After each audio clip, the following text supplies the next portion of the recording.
کون رہا ہے سر؟ آپ نے سازش کا لفظ استعمال کیا اور محلتی سازشوں کا نام آپ نے سنا ہوگا.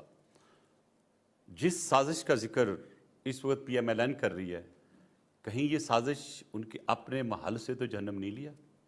ان کو تھوڑی سی اپنی بھی اکاؤنٹیبلٹی کرنی چاہیے. کیا کوئی گھر میں ہی بیدی تو نہیں لنکا ڈھارا؟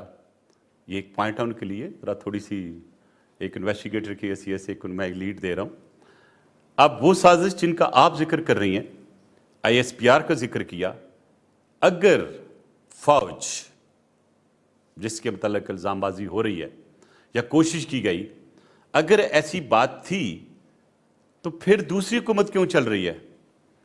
اس سے پہلے اسٹیبلشمنٹ کے متعلق یہ ایک توثر تھا کہ حکومت چلی جاتی ہے، کبھی ڈنڈا ہلا کے بتایا جاتا ہے، کبھی 258 لگتی تھی، کبھی رات کے اندھیرے میں آ کے وہ نکال کے لے جاتے تھے.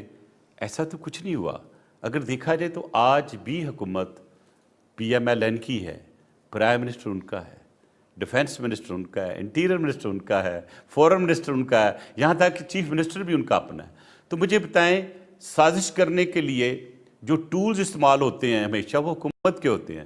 تو کیا یہ ان ٹولز کو آئیڈینٹیفائی کرنے میں ناکام رہے ہیں؟ کیا ان کے گھر کے وہ سازش ہے؟ کیا کسی باہر کے ملک سے آ رہی ہے، یا کوئی انڈیویجول گروپ کر رہا ہے، یا کوئی پارٹی کر رہا ہے؟ تو یہ کام میں آپ کے تھرو ڈیمانڈ کرتا ہوں ان سے کہ بجائے یہ الزامات لگانے کے ایک کمیشن بنا دیں اور یہی صرف نکالیں کہ سازش کون کر رہا ہے. سر پھر ایک جیسے لوگ کہتے تھے کیوں نکالا، تو وہ بھی کور ہو جائے گا کہ سازش کس نے کی.